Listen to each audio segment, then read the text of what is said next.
The cry beneath the earth. The scream came from inside the earth itself. Ethan Cole reined his horse to a sudden halt, breath hanging white in the October air. The cry rose again, thin, small, impossible. His pulse kicked hard. No homesteads stood for miles, no settlements, just skeletal mine shafts and collapsed wells scattered across these Montana highlands like forgotten graves. He swung down from the saddle, boots hitting frozen ground. The sound came a third time, clearer now, a child's voice, terrified but controlled. "Help! Somebody, please!" Ethan ran toward the collapsed well, already knowing his quiet, careful solitude was about to shatter forever. If you're watching from somewhere in this world, drop a comment with your city below. I want to see just how far this story travels. Hit that like button and stay with me till the end. The earth had swallowed her whole. Ethan dropped to his knees at the edge of the collapsed well, peering into darkness that seemed to breathe. 20 feet down, maybe more, a small shape huddled against crumbling stone. Dirt-streaked face, wide eyes catching the last threads of daylight. "You hurt?" His voice came out rougher than he intended. "My ankle." The girl's words were steady despite the tremor underneath. "It's stuck under a rock."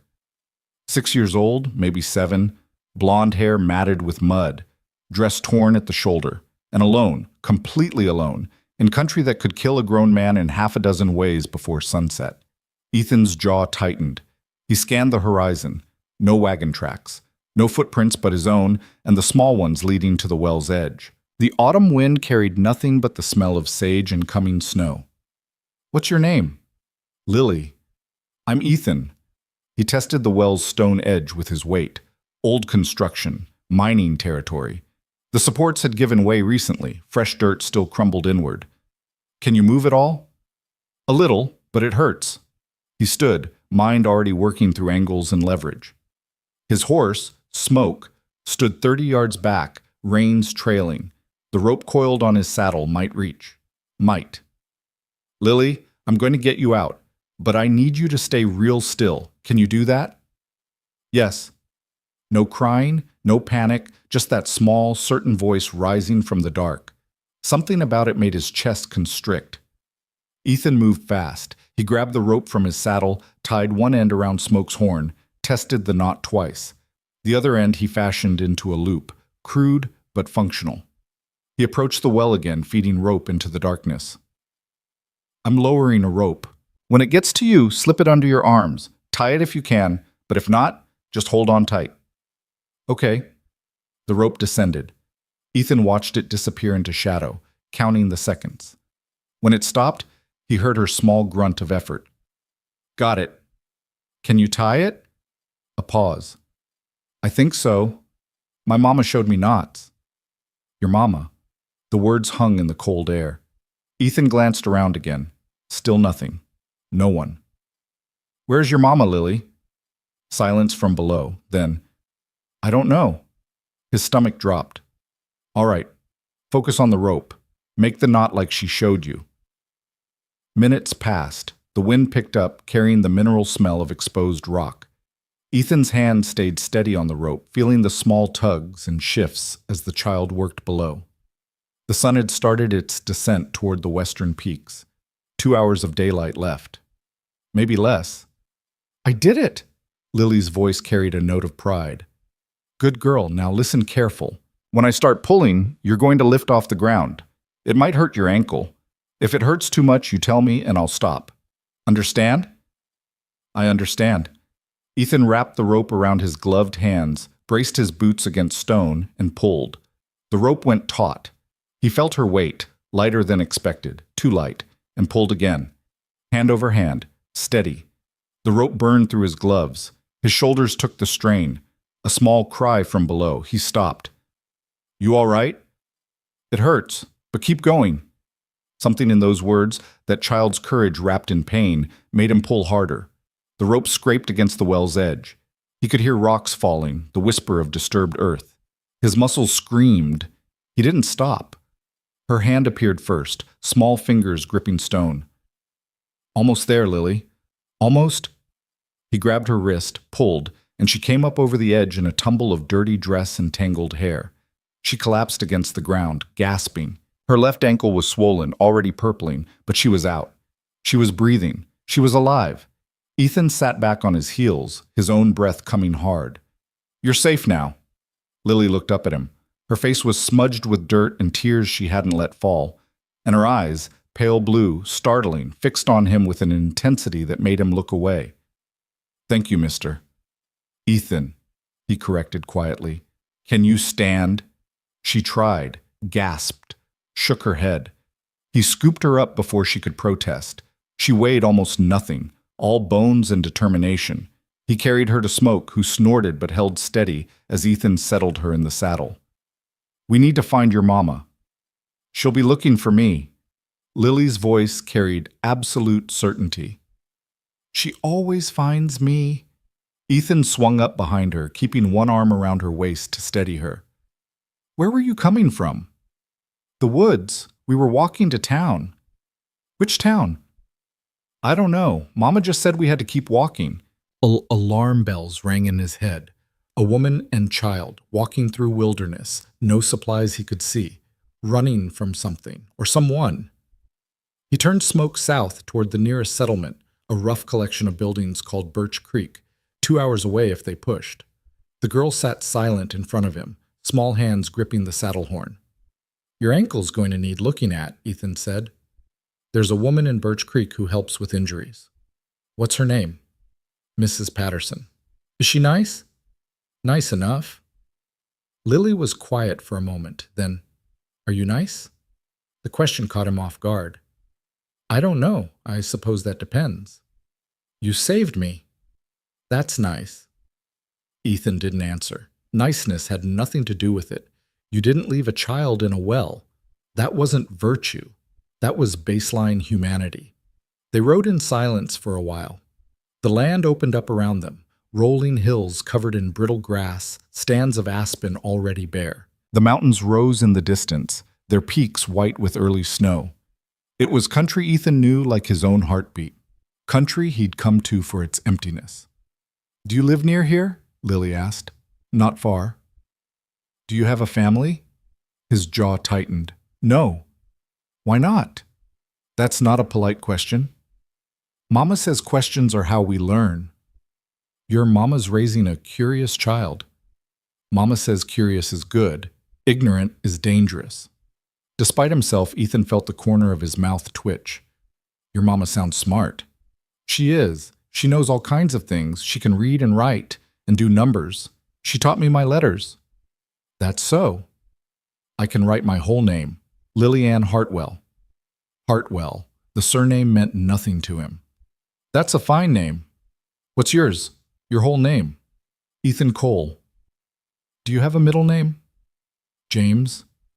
"Ethan James Cole." She said it like she was testing the weight of it. "That's a good name. Strong." He didn't know what to say to that. Conversation wasn't something he practiced much anymore. For 2 years, he'd spoken mostly to his horse and the occasional merchant in town. Words felt rusty in his mouth. The sun dropped lower. Shadows stretched long across the grass. Ethan urged Smoke faster, aware of the child's weight against his chest, the way she'd started to shiver despite the blanket he'd wrapped around her shoulders. "You cold?" "A little." He shifted, pulling her closer. She didn't resist, just settled against him like it was the most natural thing in the world. "Tell me about your mama," he said, "so I know her when I see her." "She's pretty. She has brown hair, long, and brown eyes. She's tall, taller than most ladies. And she's brave. Real brave." "What's she brave about?" Lily's small body tensed. "Things." Ethan filed that away. "What were you doing out here, you and your mama?" "Walking." "Walking where?" "Away." "From what?" Silence. "Lily, I'm not supposed to talk about it." The fear in her voice was real. Ethan felt his protective instincts kick in, sharp and immediate. "All right, you don't have to tell me anything you don't want to." She relaxed slightly. "Mama says some things are private." "Your mama's right." They crested a hill, and Birch Creek came into view, a scatter of wooden buildings huddled around a single dirt road. Smoke from chimneys rose straight up in the still air. Lamplight already glowed in windows. Ethan guided Smoke toward the largest building, Patterson's General Store, which doubled as the town's informal gathering place. He dismounted, then carefully lifted Lily down. She winced when her injured foot touched ground. "Wait here." He pushed through the door. The store was warm, crowded with the smell of coffee and tobacco. 3 men sat around a stove in the corner. Mrs. Patterson stood behind the counter, a stern-faced woman in her 50s with sharp eyes that missed nothing. "Ethan Cole." She looked him over with evident surprise. "Didn't expect to see you till spring. Need your help. Got a child outside. Injured ankle. She's lost her mother." Mrs. Patterson was already moving, grabbing her shawl. "Where'd you find her?" "Old mining territory, North Ridge." "Alone?" "Yes." Her expression darkened. "Bring her in." Ethan carried Lily inside. The men by the stove looked up, curious. Mrs. Patterson cleared a space on the counter, and Ethan set Lily down carefully. "This is Mrs. Patterson," he told her. "She's going to look at your ankle." Lily nodded, eyes wide as she took in the unfamiliar faces.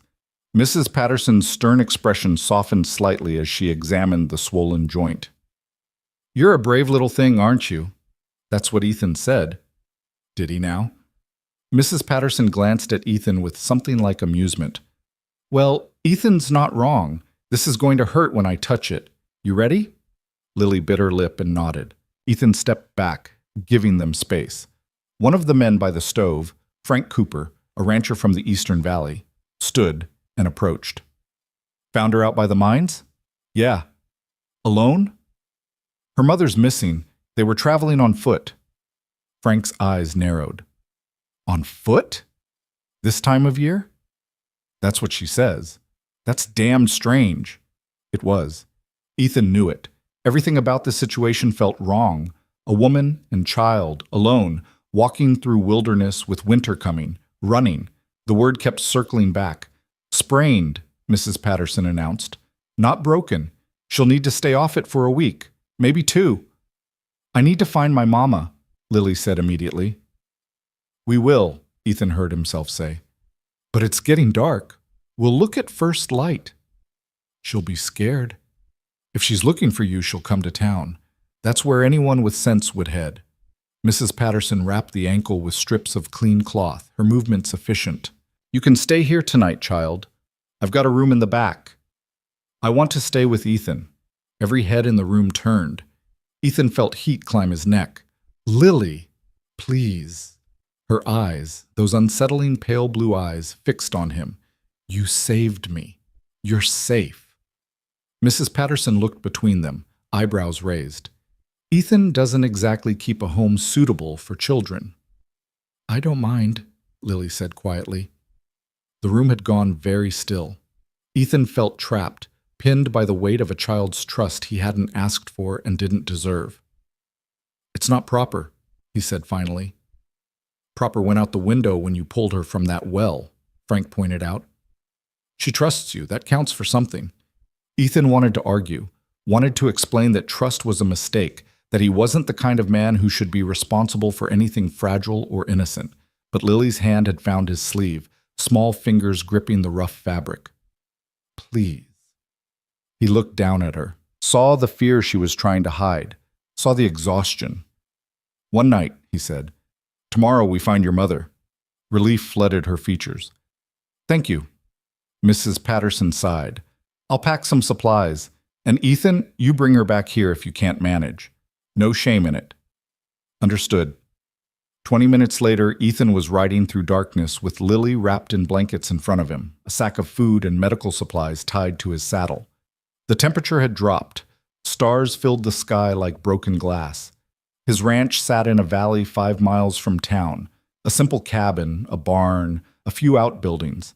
He'd built it himself after, when he needed somewhere to disappear. Lily had fallen asleep against his chest. He could feel her small heart beating, steady and trusting. The cabin was dark when they arrived. He carried her inside, lit a lamp. The interior was sparse, a bed in one corner, a table, a stove. Everything a man needed to survive and nothing more. He laid Lily on the bed, pulled quilts over her. She didn't wake. He stood there for a long moment, looking down at her dirt-smudged face. What the hell was he doing? He built up the fire, made coffee he didn't drink, paced the small room. Outside, smoke nickered softly from the barn. The night pressed close. At some point, he must have dozed in the chair by the fire, because he woke to daylight streaming through the window and Lily's voice, small and scared. "Ethan?" He was on his feet instantly. "What's wrong?" She sat up in bed, eyes wide. "I heard something outside." He listened, heard it too, the sound of a horse approaching fast. Ethan grabbed his rifle from above the door, moved to the window. A single rider, pushing hard. He couldn't make out features yet, but the desperation in the rider's posture was clear. "Stay here," he told Lily. He stepped outside into cold morning air, rifle ready but not raised. The rider came into focus. A woman, tall and slim, dark hair streaming behind her. Her horse was lathered, near collapse. She saw the cabin, saw Ethan, and pulled up hard, swung down before the horse fully stopped. "My daughter," her voice broke. "I'm looking for my daughter. 6 years old, blonde hair. She fell in a—" "She's safe." The woman stopped, stared at him. "What?" "Your daughter, Lily. She's inside. She's safe."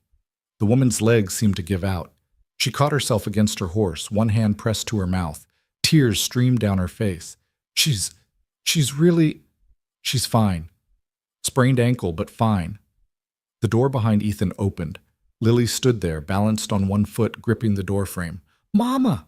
The woman ran, dropped to her knees in front of the child, hands shaking as she touched Lily's face, her hair, her shoulders, as if confirming she was real.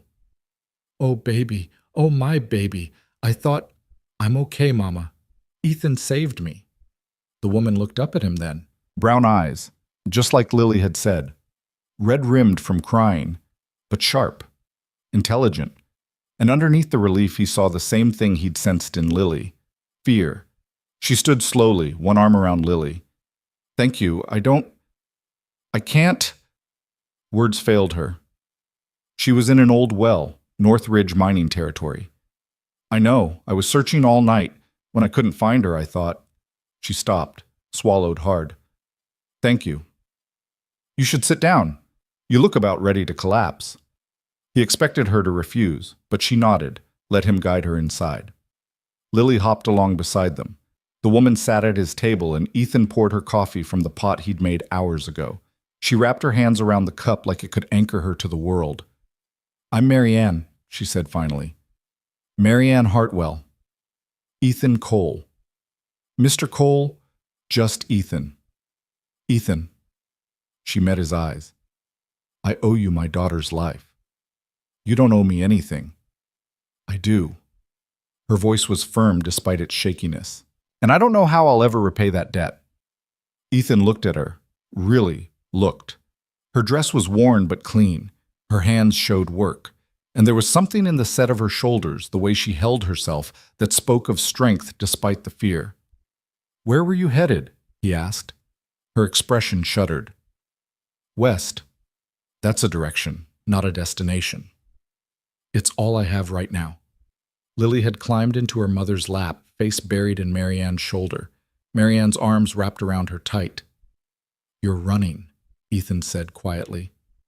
Marianne's eyes snapped to his.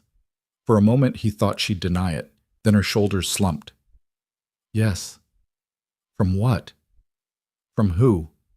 She glanced down at Lily. "And that's all I can say." Ethan understood silencing himself for a child's sake. He nodded. "You need supplies. A wagon. Winter's coming. You can't walk through these mountains." "I know." Marianne's voice was barely a whisper. "But I don't have money for supplies." "I have..." She trailed off. Nothing. She had nothing. Ethan stood, moved to the window. Outside, the valley stretched golden in morning light. He'd come here to be alone, to exist in the quiet space where grief couldn't quite reach him. And now his cabin held a woman and child who needed help he wasn't sure he could give, but he thought of Lily's small voice rising from the well. Thought of the way she'd gripped his sleeve. "You saved me." He turned back. "You can stay here, both of you, until you figure out your next move." Marianne's eyes widened. We couldn't possibly. You don't have a choice. His voice came out harder than he intended. Your daughter can't walk. You have no supplies. Winter's 2 weeks away, maybe less. You stay here, you rest, and when you're ready, we figure out where you're going and how to get you there safely. Why would you do this for strangers? Ethan looked at Lily, at her pale blue eyes watching him with that same unsettling certainty. Because it's right, he said simply. Marianne's throat worked. She looked down at her daughter, then back at him. 1 week. We'll stay 1 week, and then we'll move on. I won't put you in danger. Danger? It's best you don't know. But Ethan had already guessed.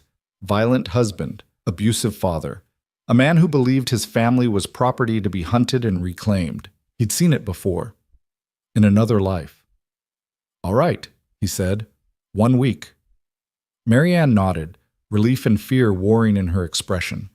Lily, still wrapped in her mother's arms, looked at Ethan over Marianne's shoulder and smiled. It was a small thing, a child's smile, but it cracked something in Ethan's chest that had been frozen for 2 long years.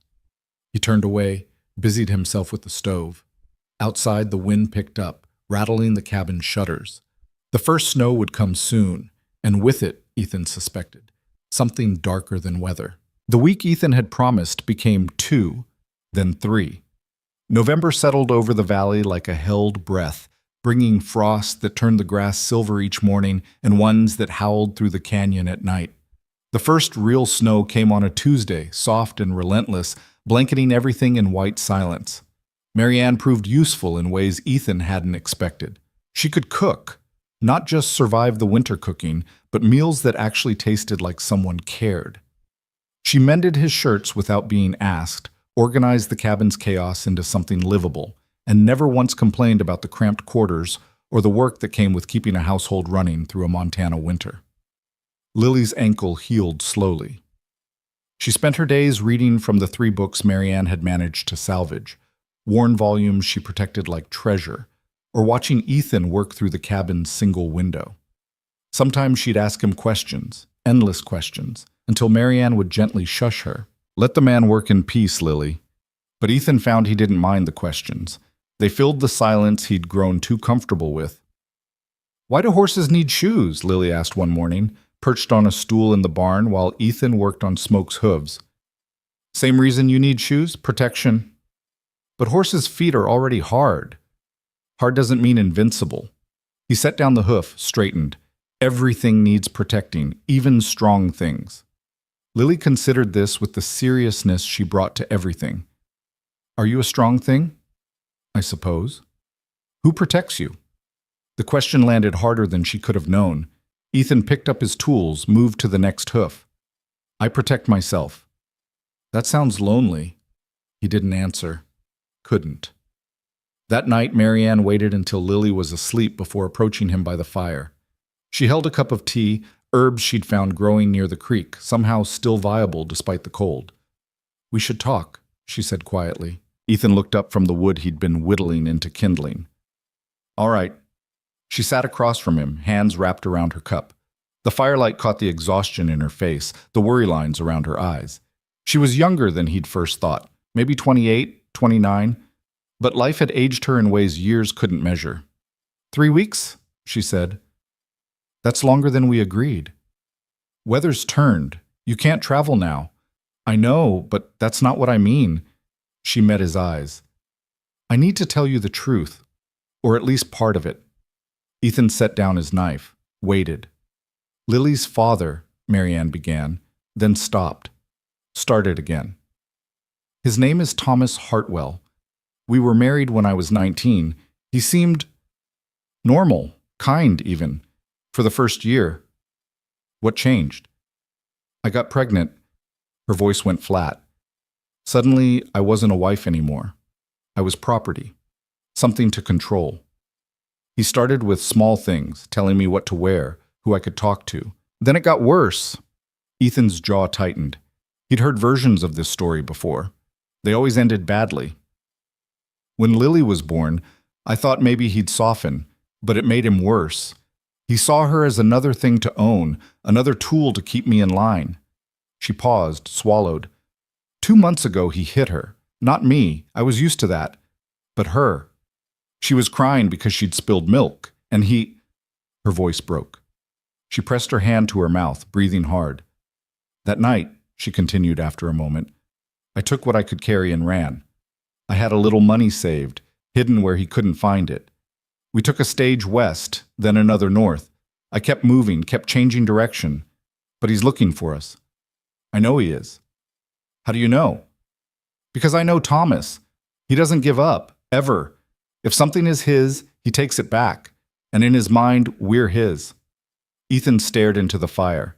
The flames twisted and jumped, throwing shadows across the cabin walls. Why tell me this now? Because you deserve to know what you're risking by letting us stay. If Thomas finds us, and he will eventually, he'll come here, and he won't come alone. Alone? He has money, connections. He'll hire men to track us. Maybe he already has. The weight of it settled over the room. Outside, wind rattled the shutters. Somewhere in the darkness, a coyote called. You should have told me sooner, Ethan said finally. I know, I'm sorry, She stopped. I was scared you'd make us leave. I still might. Her face paled. Ethan, but I won't. He looked at her. You stay until spring, until the pass is clear and you can get somewhere safe. California, maybe. Or Oregon. That's 4 months? I know. Why would you do that? For strangers? Ethan stood, moved to the window. Snow fell past the glass in thick, lazy flakes. I had a family once. Wife and son. They died 2 years ago. Fever. He heard Marianne's sharp intake of breath. I couldn't protect them, he continued. Couldn't save them. They died, and I lived, and I came here because I didn't know what else to do. He turned back to her. Maybe I can't bring them back, but I can keep you and Lily safe. I can do that much. Tears ran down Marianne's face. I'm so sorry. Don't be. It's not your grief to carry. She wiped her eyes, stood. For a moment she just looked at him, really looked, the way people rarely did. Then she crossed the room and took his hand. Her fingers were warm, calloused from work. Thank you, she whispered. Ethan nodded, couldn't trust his voice. She went to bed. He stayed by the fire, watching the flames until they died to embers. The next morning, he rode into Birch Creek. The town was quiet under its blanket of snow. He found Frank Cooper at the saloon, nursing coffee and talking weather with 2 other ranchers. Ethan. Frank looked up with surprise. Didn't expect to see you till spring. Need information. Frank's expression sharpened. He gestured to an empty chair. Ethan sat.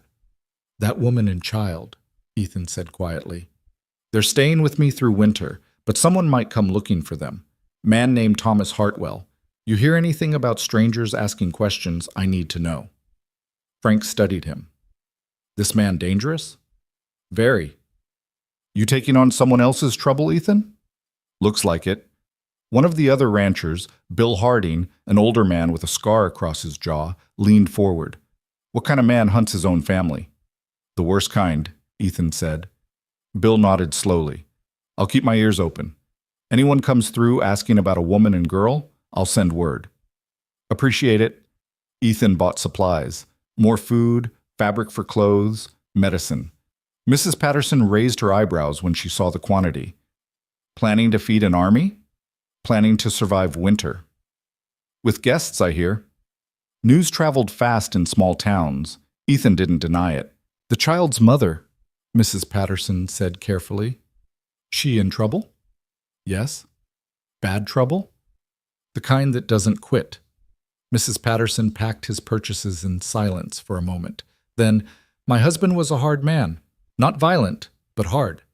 I know what it's like to feel trapped. She looked up at him. You're doing right by them. Don't let anyone tell you different. Ethan paid, loaded his horse, and rode home through falling snow. He found Marianne outside the cabin, chopping wood.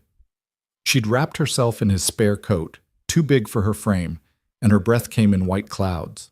The pile of split logs beside her was respectable. You don't have to do that, Ethan said. She lowered the axe. Yes, I do. I won't be a burden. You're not. I am, and I know it. So I'll work. I'll earn our keep. He dismounted, took the axe from her hands. You'll also freeze to death. Get inside. I can handle cold. I'm sure you can, but I'd rather not test it. They stood there in the snow, stubborn wills colliding. Finally, Marianne smiled, just a little, just enough. You're bossy. I'm practical. Is there a difference? Despite everything, Ethan felt his mouth twitch. Get inside, Marianne. She went, but she was laughing, and the sound of it did something strange to his chest. December came hard and fast. The snow piled higher. Temperatures dropped so low that water froze in the bucket overnight. Ethan spent his days managing the animals, repairing equipment, hunting when the weather allowed. Marianne kept the cabin warm, the meals regular, the small space livable. And Lily brought something neither of them expected. Joy. She talked constantly, asked questions endlessly, invented games from nothing. She'd build elaborate structures from kindling, narrate stories to herself in voices that made Marianne laugh, and somehow convince Ethan to play checkers using rocks and pieces of bark she'd painted with berry juice. You're terrible at this, she informed him one evening after winning her 5th straight game. I'm out of practice. You need to think 3 moves ahead. I'll keep that in mind. She studied the board, then looked up at him. Do you like having us here? The question was so direct, so honest, it caught him completely off guard. He stopped, started again. Yes, I do. Good. She moved her piece. Because I like being here, and Mama's happier now. She smiles more. Ethan glanced at Marianne, who sat by the fire mending socks. She didn't look up, but he saw color rise in her cheeks. Your move, Lily prompted. He made it. She beat him again. That night, after Lily was asleep, Marianne and Ethan sat by the fire as had become their habit. She was working on a quilt, piecing together scraps of fabric into something useful. He was oiling his rifle. She's right, you know, Marianne said quietly. About what? I am happier than I've been in years. She set down her needle. It scares me. Why? Because happiness makes you forget to be careful. Makes you think maybe the danger's past, and that's when it catches you. Ethan set down the rifle. You think he's still looking? I know he is. Thomas doesn't forgive, doesn't forget. Every day we're here, I wake up wondering if this is the day he finds us. He won't get past me. You can't promise that. Yes, I can. She looked at him across the fire. Her eyes were bright with unshed tears. Why are you doing this, Ethan? Really? I told you. No, you told me about your family, about grief, but that's not all of it. She leaned forward. You're punishing yourself. You think if you save us, it'll make up for not saving them. The words hit like a fist. Ethan stood, moved to the window. That's not fair. Maybe not, but it's true. He pressed his forehead against the cold glass. Outside, the world was white and still. I watched them die, he said quietly. My wife, Sarah. My son, Daniel. I held them while the fever burned through them. I tried everything, every remedy, every prayer. Nothing worked. They died in my arms, one after the other, and I couldn't do a damn thing to stop it. Ethan? So yes, maybe you're right. Maybe I'm trying to fix something that can't be fixed. But if I can keep you safe, if I can give Lily a chance at a childhood that doesn't include fear, then maybe their deaths weren't completely meaningless. Silence filled the cabin. Ethan could hear his own breathing, harsh and uneven. Then Marianne was beside him. She didn't touch him, didn't push, just stood there, solid and warm. Their deaths weren't meaningless, she said softly. They were loved by you. That's meaning enough. Something in Ethan's chest cracked open. He turned away before she could see his face. You should sleep, he said roughly. So should you. But he didn't. He stayed by the window long after she'd gone to bed, watching the snow fall and thinking about the past he couldn't change, and the future he might be able to protect. Christmas came and went. Marianne made it special for Lily. Cookies from precious sugar, small gifts carved from wood. Ethan gave Lily a doll he'd made, crude but functional. She cried when she opened it, clutching it to her chest like he'd given her the moon. "Thank you, thank you, thank you," she whispered. And Marianne gave him a shirt she'd sewn from fabric he'd bought weeks ago, not knowing it was meant for him. It fit perfectly. "You needed a new one," she said, not quite meeting his eyes. He wore it the next day, and the day after that. January brought the worst storms. They were snowed in for days at a time, the three of them in the small cabin with nothing but each other for company. It should have been claustrophobic. Instead, it felt like family. Ethan taught Lily to whittle. Marianne taught him to cook something beyond coffee and jerky. They played cards, told stories, survived. And somewhere in all that surviving, something shifted. Ethan noticed the way Marianne's hands moved when she talked, the way she tucked her hair behind her ear when she was concentrating, the small smiles she got when Lily said something clever. He noticed and tried not to notice, because she was under his protection, his responsibility, and anything beyond that was dangerous territory neither of them could afford. But one night in late January, when a blizzard raged outside and the cabin felt like the only warm place in the world, Marianne fell asleep by the fire. Ethan should have woken her, should have sent her to bed. Instead, he took the quilt from the back of his chair and draped it over her shoulders. She stirred, eyes opening halfway. "Ethan?" "Sleep. I've got first watch." "Watch for what?" "Whatever comes." She smiled, already drifting back under. "My protector." He sat down across from her, rifle across his knees, and kept watch until dawn. It was 2 days later when the warning came. Ethan had ridden to Birch Creek for supplies. The sky was clear, the air so cold it hurt to breathe. Frank met him at the edge of town, face grim. "We have a problem." Ethan's blood went cold. "Talk." 3 men came through yesterday, well-dressed, armed, asking about a woman and child matching your guest's description. "What did you tell them?" "Nothing. Nobody in town said a word, but Ethan, they weren't asking polite. They were offering money. A lot of it." "How much?"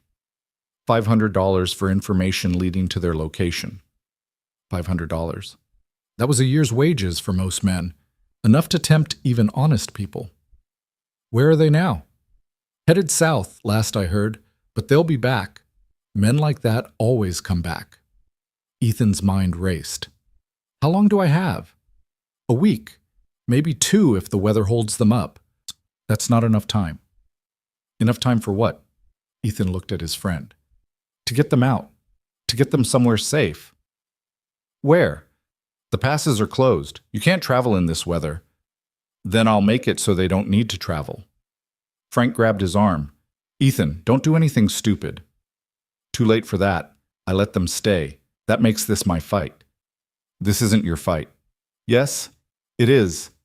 He rode home faster than was safe, Smoke's hooves throwing up chunks of frozen earth. His mind worked through options, discarding each one. They couldn't run, not in winter. They couldn't hide. The valley was too isolated, too easy to search, which left one option: stand and fight. He burst through the cabin door. Marianne looked up from where she was teaching Lily letters, alarm flashing across her face. "What's wrong?" "They're coming. 3 men, maybe more. They're looking for you." All color drained from Marianne's face. "How long?" "Week or 2. "Oh no." She stood, hands shaking. "Oh no, oh no." "Mama?" Lily's voice was small, scared. Marianne knelt beside her daughter, forced calm into her voice. "It's all right, baby. Everything's all right." But her eyes, when they met Ethan's over Lily's head, said the opposite. That night, after Lily cried herself to sleep, Marianne and Ethan sat by the fire and made plans. "You could leave," Marianne said. "Take Lily, ride out before they get here. I'll stay, tell them she ran off, buy you time." "No." "Ethan, no." His voice was iron. "We don't separate. We don't give them any leverage." "Then what do we do?" He looked at her, at this woman who'd trusted him with her life, her daughter's life, who'd brought warmth back into his frozen existence. "We make this place defensible. We prepare. And when they come, you'll get hurt, or worse." "Maybe." I can't let you do that. You don't have a choice. Neither do I. This is happening, Marianne, and I'm not letting them take you. Her eyes filled with tears. Why? Why would you risk everything for us? Ethan reached across the space between them, took her hand. Her fingers were cold, trembling. Because somewhere along the way, he said quietly, you stopped being strangers, both of you, and I protect what's mine. Marianne's breath caught. Yours? He squeezed her hand. Mine. She was crying now, silent tears tracking down her face. I don't deserve this. Don't deserve you. That's where you're wrong. She leaned forward, rested her forehead against their joined hands. Ethan felt the warmth of her breath, the weight of her trust. We'll fight, she whispered. Together. Together. The next week was controlled chaos. Ethan reinforced the cabin's walls, built shutters that could be barred from inside.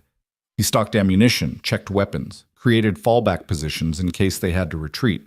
Marianne learned to shoot. She was a natural, steady hands, good eye, no hesitation when it mattered. Where'd you learn to focus like that? Ethan asked after she'd hit 3 targets in a row. Thomas used to take me hunting, back when he was still pretending to be kind. Her voice was flat. I got good at it because it was the only time he'd leave me alone. I could breathe out there. You can breathe here. She lowered the rifle, looked at him. I know. That's what scares me most. I've gotten used to breathing. 2 days before Frank's predicted timeline, it started snowing again. Heavy, relentless snow that buried the valley under fresh white silence. Ethan stood at the window, watching it fall. Maybe it'll slow them down, Marianne said beside him. Maybe. Lily was drawing at the table, humming to herself, oblivious to the storm gathering just beyond her mother's fear. If something happens to me, Marianne said quietly, you'll take care of her. Promise me.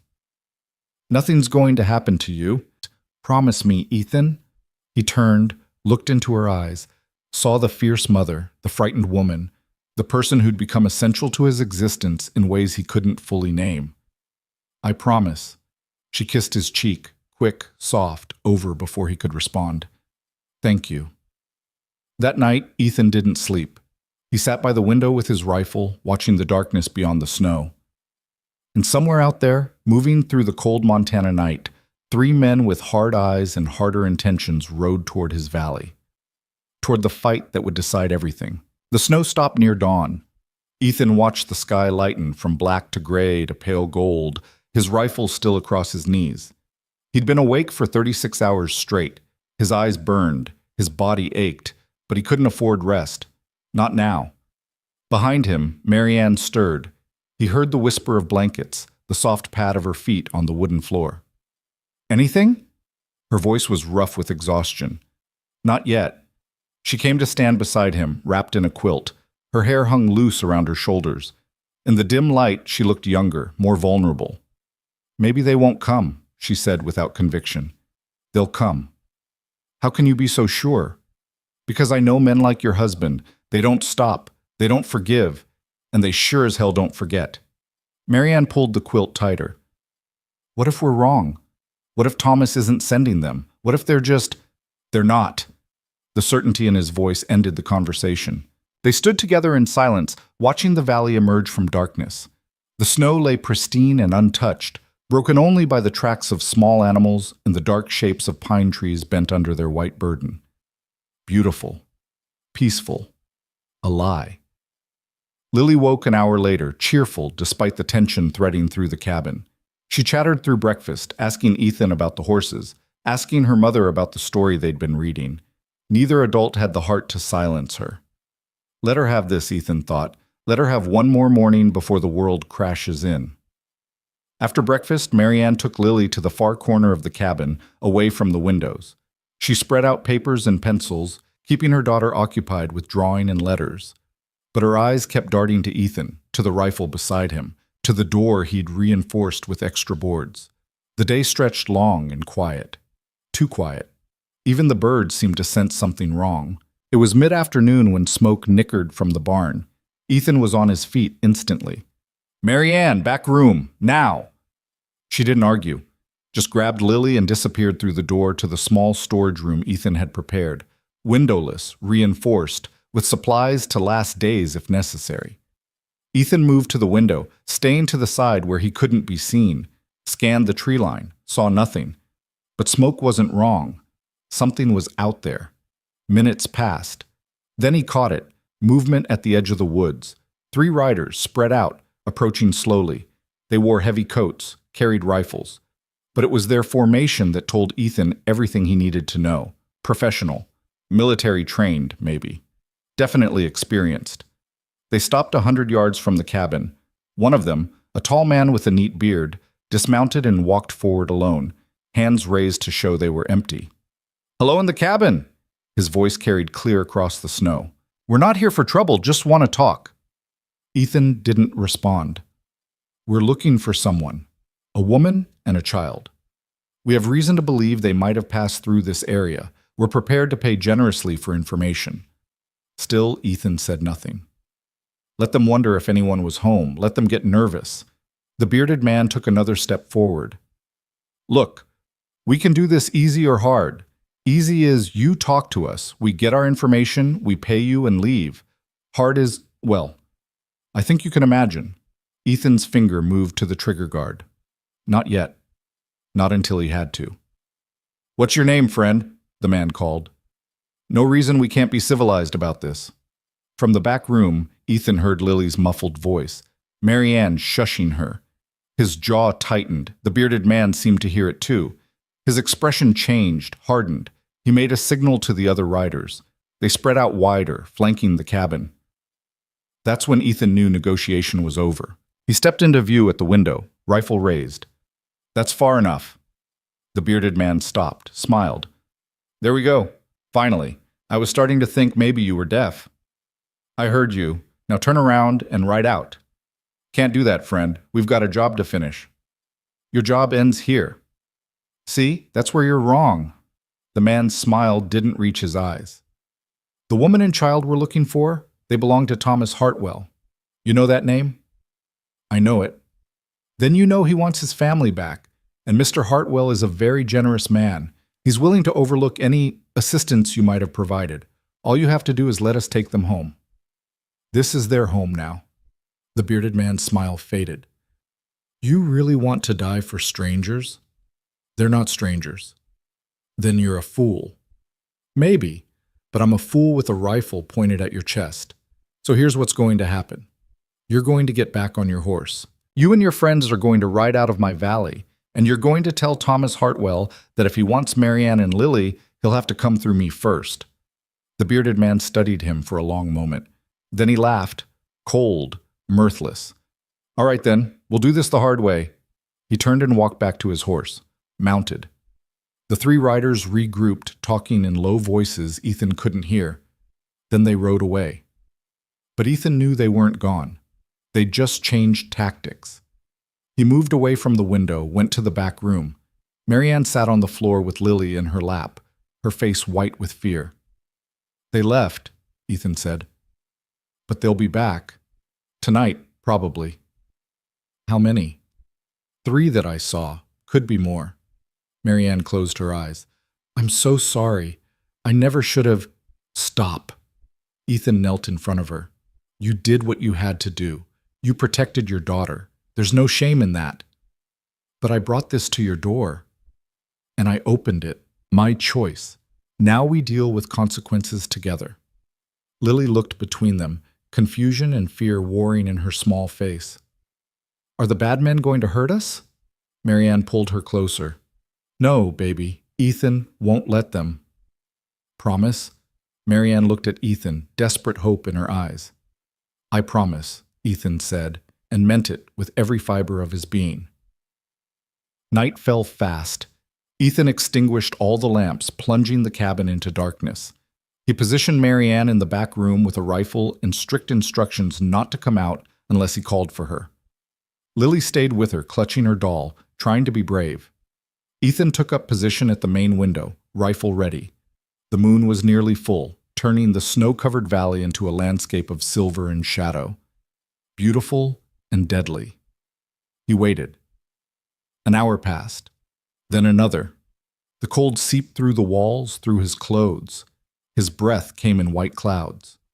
But he didn't move, didn't blink more than necessary, watching, waiting. It was past midnight when he saw the first flame, small at first, just a flicker at the edge of his vision, then bigger, brighter. The barn. They'd set fire to his barn. Rage flooded through him, hot and immediate. Those bastards. Smoke was in there, the winter hay, everything he'd worked for, but even through the anger, he understood the tactic. They were trying to draw him out, get him away from the cabin, make him choose between the building and the people inside. Not a choice at all. He stayed where he was. The fire grew. Flames licked up the barn's wooden sides, hungry and bright. Ethan could hear Smoke screaming, high, terrified whinnies that cut straight through his heart. His hands tightened on the rifle.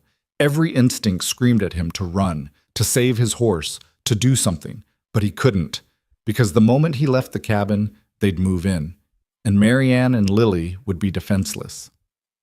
So he stayed, and listened to his horse scream, and hated himself for it.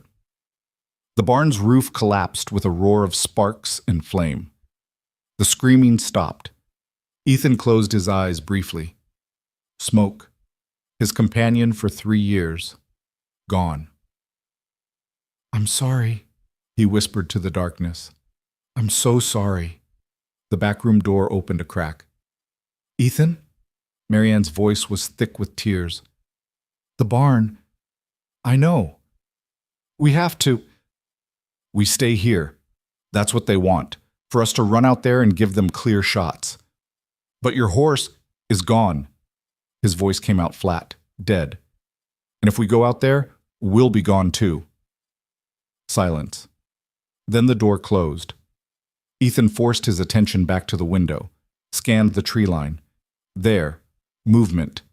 2 shapes, using the fire's distraction to move closer. They were good, quiet. But the snow betrayed them, crunching softly under their boots.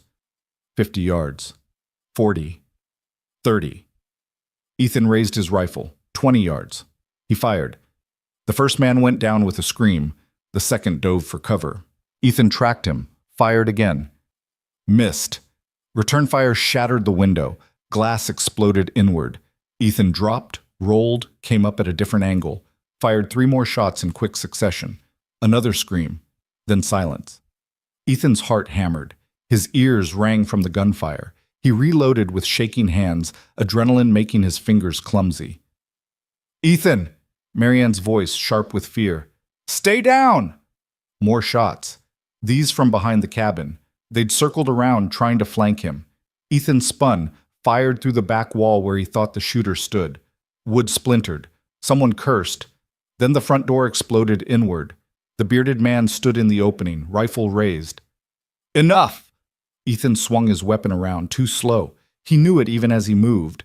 The other man would fire first, would put a bullet in him before a shot rang out. But it wasn't the bearded man who fired. It was Marianne. She stood in the doorway to the back room, rifle braced against her shoulder, eyes cold and certain. The bearded man looked down at the spreading red stain on his chest, looked back up at her, and fell. For a heartbeat, nobody moved. Then Ethan was on his feet, crossing to Marianne, taking the rifle from her shaking hands. "Are you hit?" She shook her head, couldn't speak. "Lily?" "In the back, safe." "Stay with her, lock the door, don't come out until I say." "Ethan, go!" She went. Ethan heard the bolt slide home. He turned back to survey the damage. 1 man dead in his doorway. At least 1 wounded outside. Maybe 2. But that still left 1 unaccounted for. The barn fire was dying now, having consumed everything it could reach. Smoke and ash drifted through the air, acrid and choking. The cabin's broken window let in freezing wind and the smell of burning wood. Ethan moved carefully to the window, staying low, scanned the darkness. Nothing, just shadows and smoke and... There, a figure running toward the tree line, limping badly, wounded, retreating. Ethan could take the shot, should take it, eliminate the threat completely. But he lowered his rifle, let the man go, one to tell the tale, One to carry the message back to Thomas Hartwell that his hired guns had failed. The night went still again. Ethan waited another hour, rifle ready, before he was sure they were truly gone. Then he went to the back room, knocked softly. "Marianne, it's over." The bolt slid back. The door opened. Marianne stood there, Lily pressed against her side, both of them pale and wide-eyed. "Is it really over?" Marianne whispered. Ethan looked at the dead man in his doorway, at the shattered window, at the smoke still rising from his destroyed barn. "For tonight," he said. Lily pulled away from her mother, ran to Ethan, wrapped her arms around his waist. "You kept us safe." Ethan's hand came up automatically, rested on her head. "Yeah, little one, I did. But the cost. The cost of safety was written in ash and blood, and the silence where his horse's breathing should have been. They spent the rest of the night cleaning. Ethan dragged the dead man outside, covered him with a tarp. He'd deal with burial come daylight. Marianne swept up glass, boarded the broken window. Neither of them spoke much. What was there to say? Lily finally fell asleep near dawn, exhausted by fear and adrenaline. Marianne carried her to bed, tucked her in with gentle hands. When she came back, Ethan was standing in the doorway, staring at the barn's smoking ruins. "I'm sorry about your horse," Marianne said softly. "He was a good animal. And the barn can be rebuilt." He turned to face her. "You saved my life tonight. You saved ours first. That shot you made through the doorway in the dark, that was—" He trailed off. "That was incredible. That was terrifying." Marianne's voice shook. "I've never shot a person before. Never even thought I could. But you did. When it mattered. Because I couldn't lose you." The words came out raw, honest. "I couldn't let him take you from us." Ethan stepped closer, reached out, tucked a strand of hair behind her ear. His fingers lingered on her cheek. "Marianne, don't." She caught his hand, pressed it against her face. "Don't say whatever you're about to say. Don't tell me this was just protection or duty or paying back some cosmic debt for your family, because I know better now." "What do you know?" "That you care. About us. About me." She met his eyes. "And I care about you. More than I should. More than is safe. Nothing about this is safe. I know, but I'm tired of being afraid, tired of running, and I'm tired of pretending that what I feel for you is gratitude when it's so much more than that." Ethan's throat worked. He wanted to argue, wanted to tell her she was confused, that proximity and danger had twisted her feelings into something they weren't. But he couldn't, because he felt it too. This thing between them. This connection that had grown from necessity into something deeper, truer. "When this is over," he said carefully, "when you're safe and the threat is gone, ask me again. And I'll tell you everything I'm feeling, everything I've been trying not to feel, but not now, not while you're still in danger." "Why not now?" "Because if I start, I won't be able to think clearly, and we need clear heads, at least until Thomas Hartwell is dealt with permanently." Marianne studied his face, then nodded slowly. "All right, but Ethan, when this is over, I'm holding you to that. I'm counting on it." She kissed his cheek, longer this time, more deliberate, then went to check on Lily, leaving Ethan standing alone in the cold morning light. The next day brought riders from Birch Creek. Frank Cooper led them, his face grim when he saw the burned barn and the tarp-covered body. "We heard gunfire," Frank said. "Took us till morning to get through the drifts." "3 of them," Ethan said. "1 dead, 1 wounded, 1 ran. And your barn." "Yeah." Frank dismounted, walked to where the structure had stood. "I'm sorry, Ethan. This is a hard loss." "It's wood. It can be replaced." "And your horse?" Ethan's jaw tightened. "Can't." The other men spread out, examining the scene. Bill Harding came over with something in his hand, a piece of paper, partially burned. "Found this in the dead man's pocket. Thought you should see it." Ethan took it. It was a wanted poster. Marianne's face, sketched in rough detail, and below it, in printed type, "Reward for information leading to the return of Marianne Hartwell and child to her lawful husband, $500. Lawful husband." The words made Ethan's blood boil. "There's more," Bill said quietly. Got word this morning. Thomas Hartwell himself is coming. He's in Denver now, gathering more men. He'll be here inside a week. Ethan's stomach dropped. How many men? Reports say 10. Maybe more. 10 armed men against 1. Those were bad odds, worse than bad. Frank put a hand on his shoulder. You can't fight that many, Ethan. You need to get them out, get them somewhere safe. Where? The passes are still closed. We can't outrun horses in this snow.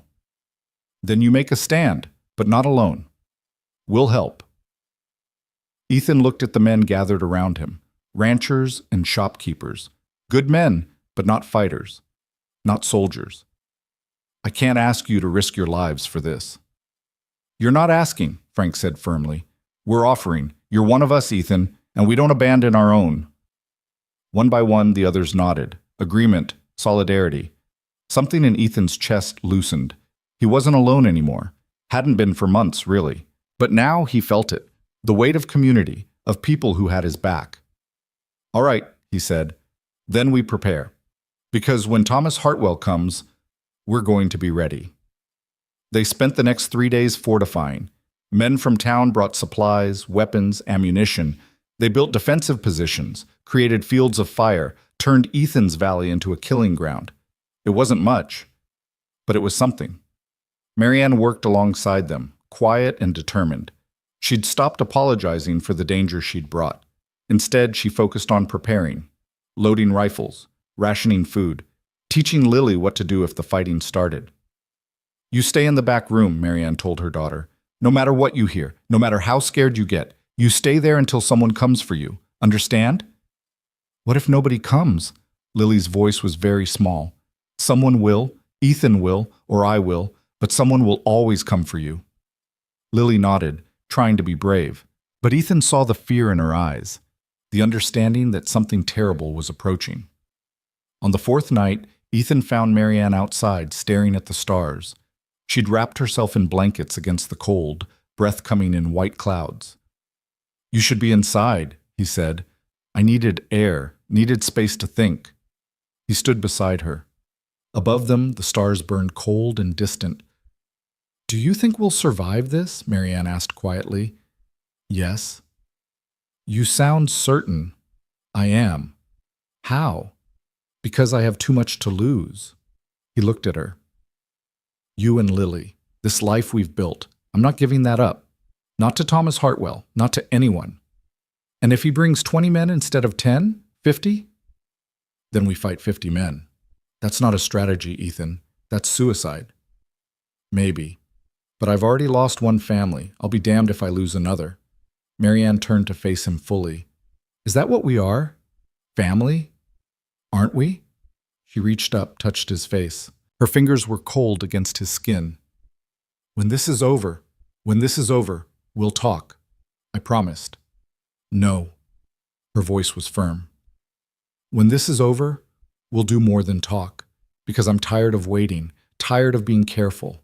I want a life, Ethan, a real life. With you, with Lily. I want mornings that don't start with fear and nights that end in peace. I want to watch my daughter grow up safe, and I want...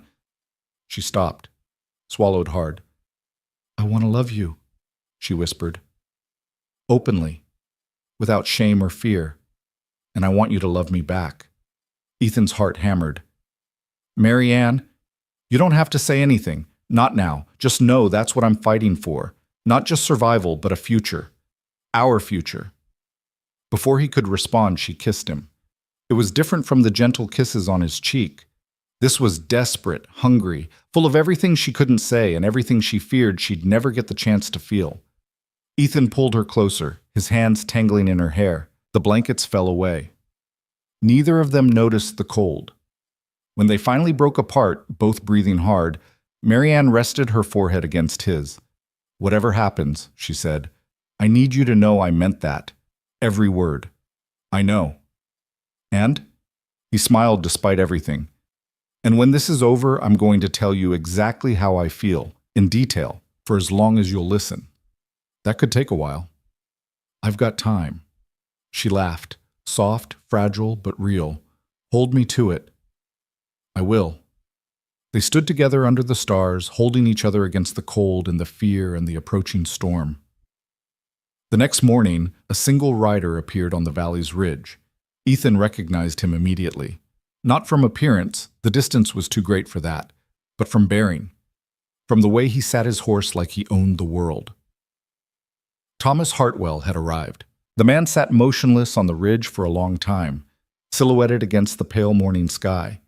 Even at this distance, Ethan could feel the weight of his gaze sweeping across the valley, taking in the burned barn, the fortified cabin, the defensive positions Frank and the others had helped build. Calculating. Assessing. Behind him, Marianne drew in a sharp breath. "That's him," she whispered. "That's Thomas." Ethan didn't take his eyes off the rider.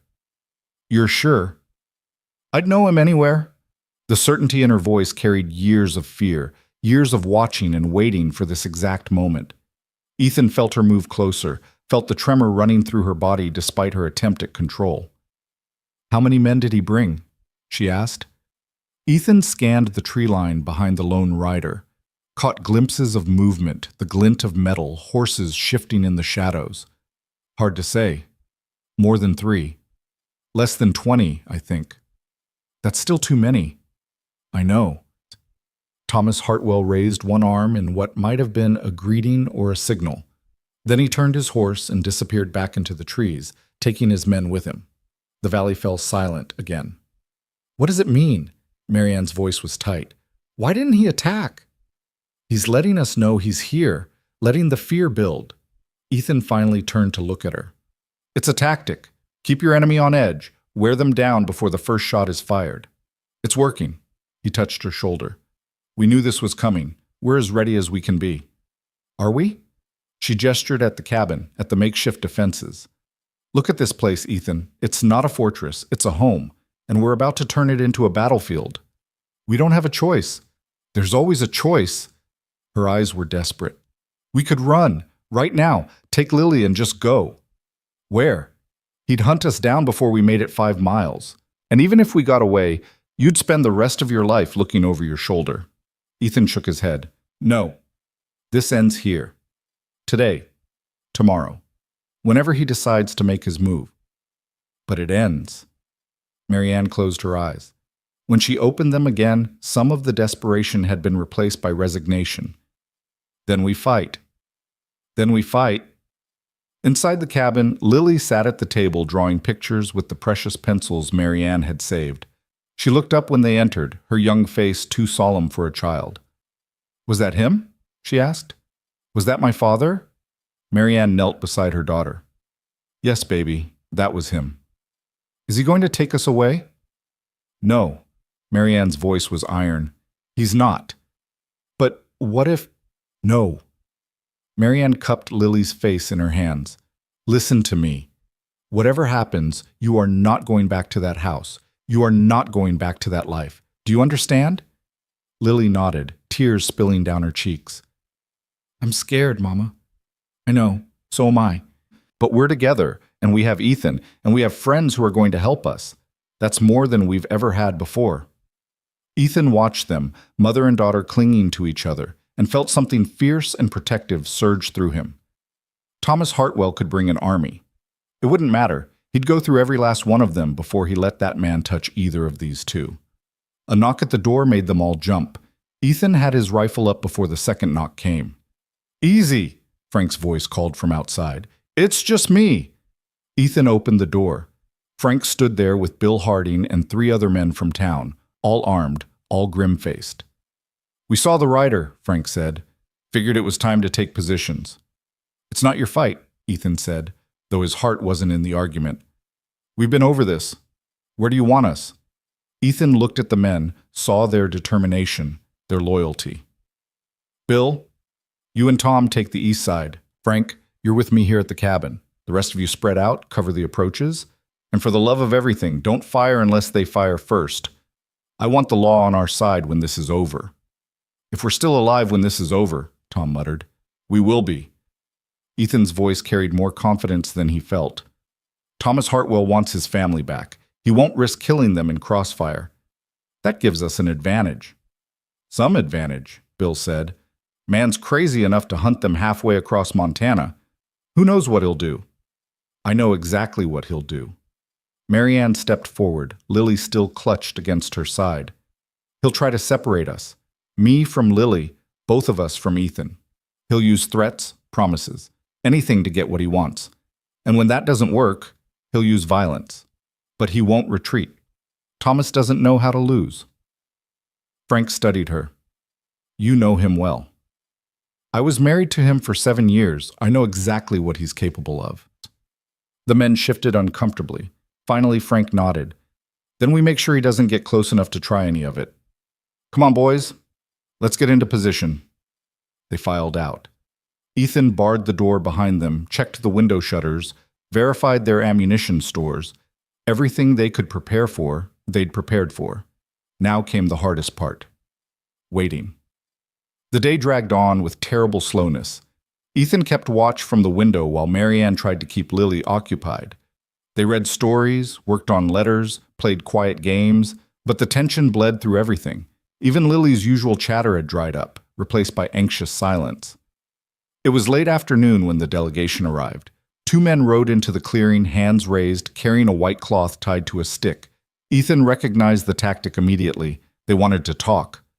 Don't go out there, Marianne said urgently. It's a trap. Maybe, but if there's a chance to end this without bloodshed, I have to try. Ethan, stay inside. Keep Lily safe. If shooting starts, you know what to do.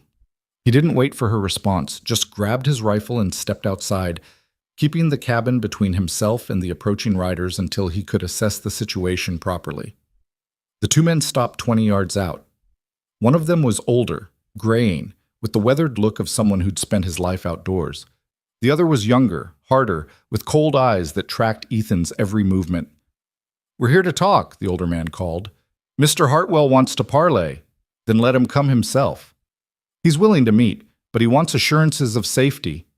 Ethan almost laughed. He brings armed men to my home, burns my barn, sends hired guns to attack in the night, and now he wants assurances of safety? Past misunderstandings. Mr. Hartwell simply wants his family returned. They're not his family anymore. The younger man's hand drifted toward his weapon. The older one shot him a warning look, then turned back to Ethan. Be reasonable. This can end peacefully. Mr. Hartwell is prepared to offer compensation for any inconvenience. He's even willing to overlook the death of his employee given the circumstances. How generous.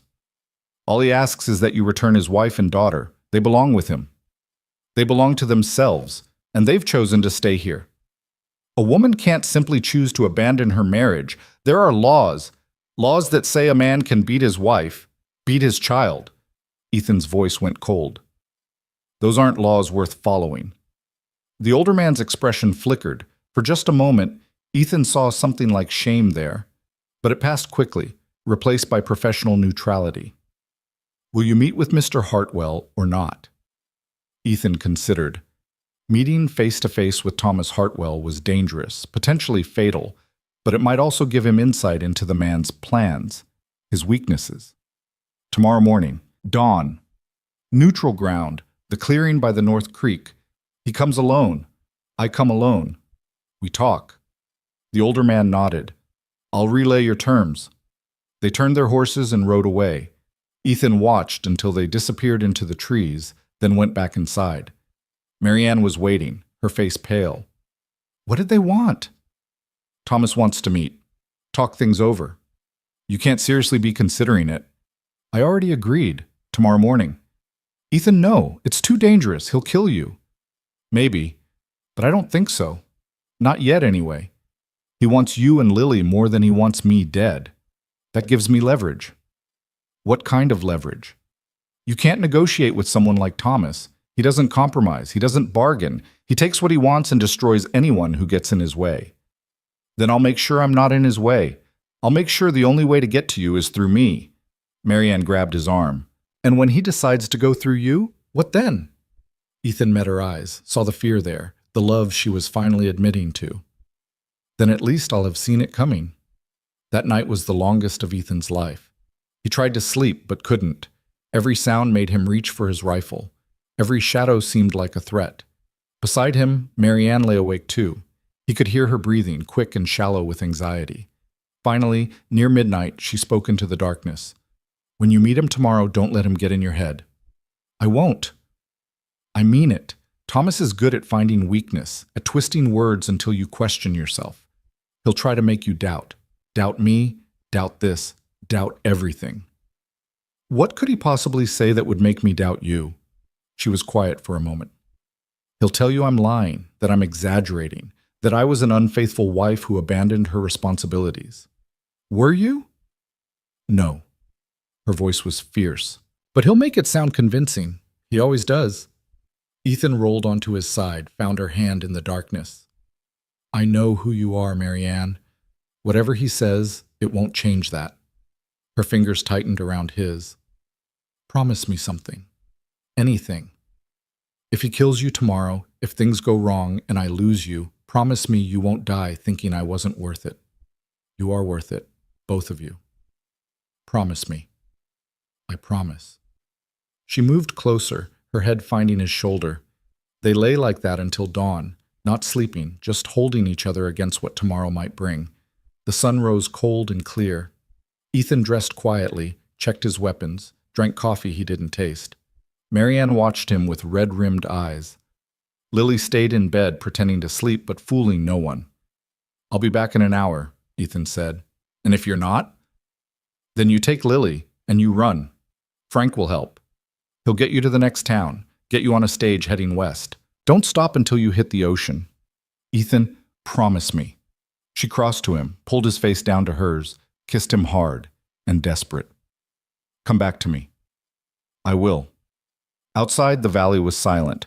Frost covered everything, turning the world into crystal.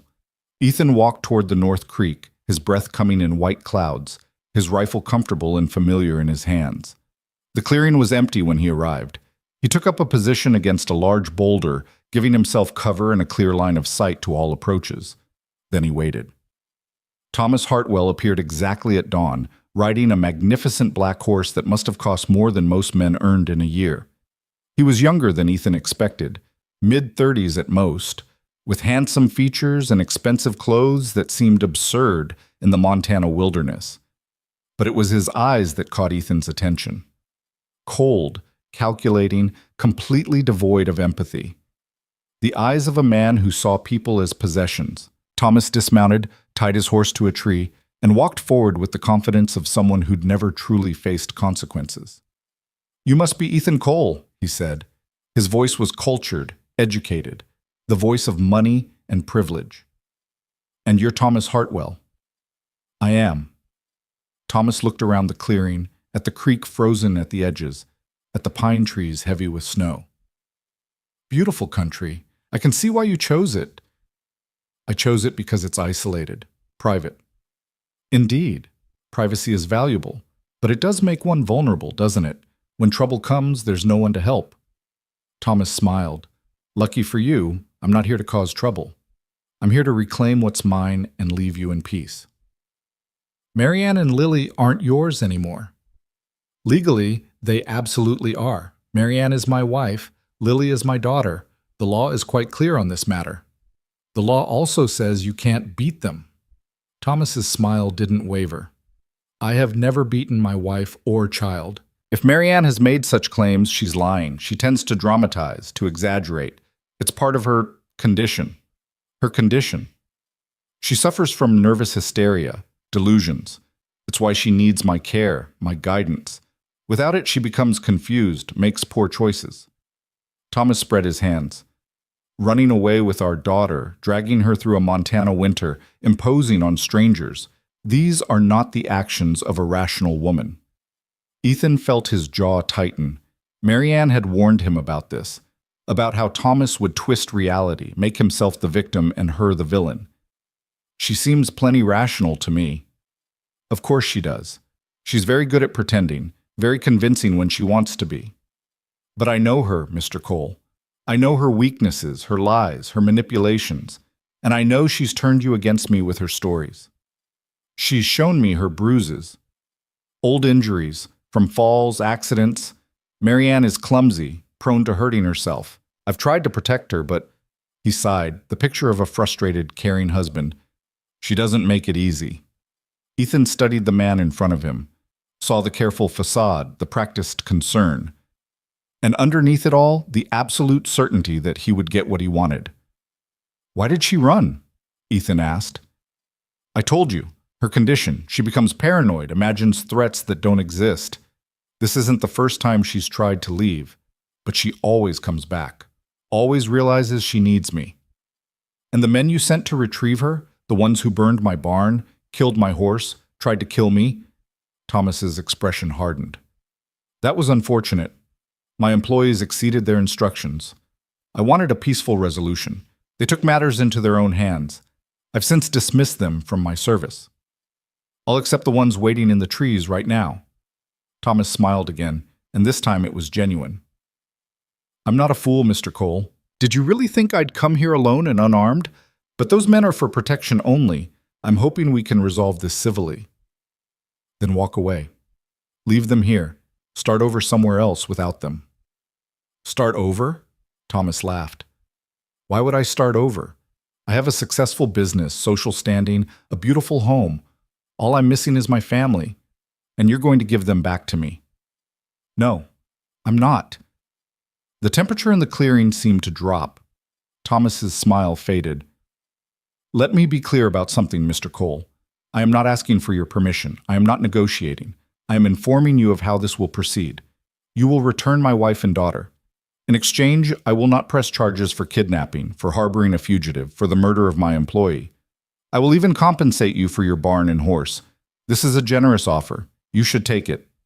And if I don't, then I will take them by force, and you will die trying to stop me."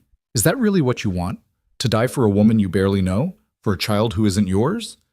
Ethan stood, stepped away from the boulder, faced Thomas Hartwell across 10 feet of frozen ground. "I know them well enough to know they're terrified of you, well enough to know you hurt them, and well enough to know that I'll die before I let you take them back to that life."